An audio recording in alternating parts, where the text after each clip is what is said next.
আমার শাশুড়ি মা দেখছি সন্ধেবেলা রান্নাঘরে এরম শিলের মধ্যে কিছুটা চাল বাটছে।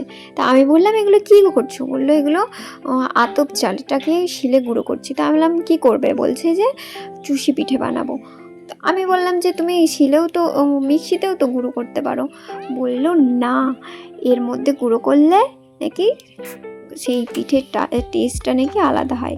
আর আমি বলেছিলাম মাকে যে বাটা হয়ে গেলে বলবে, আমি ভিডিও বানাবো একটু রান্না। তাই জন্য দাঁড়িয়েছিল সব রেডি করে। গিয়ে দেখছি রান্নাঘরে দাঁড়িয়ে আছে।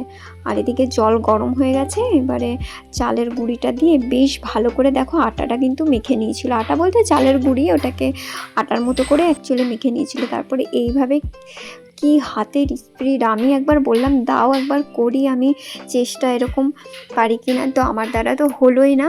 তো মা খুবই সুন্দরভাবে এটা বানিয়েছে। আর দেখো মানে 10-15 মিনিটের মধ্যে কতগুলো বানিয়েছে এরকম করে। এটা দেখে যতটা সহজ মনে হচ্ছিলো অতটা সহজ না। কিভাবে করছিল আমি জানি না, কিন্তু খেতে খুব দারুণ হয়েছিল।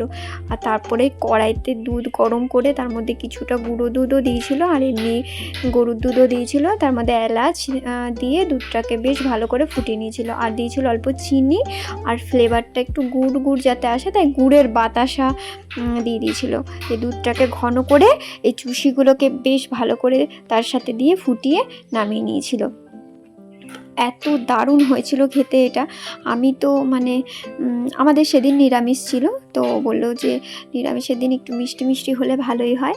আর আমি এদিকে বাটিতে নামিয়ে নিচ্ছিলাম ওটা খাওয়ার জন্য, যাতে তাড়াতাড়ি ঠান্ডা হয়। তো ভিডিওটা কেমন লাগলো তোমরা জানিও। দেখো দেখতে কিন্তু কত দারুণ হয়েছে।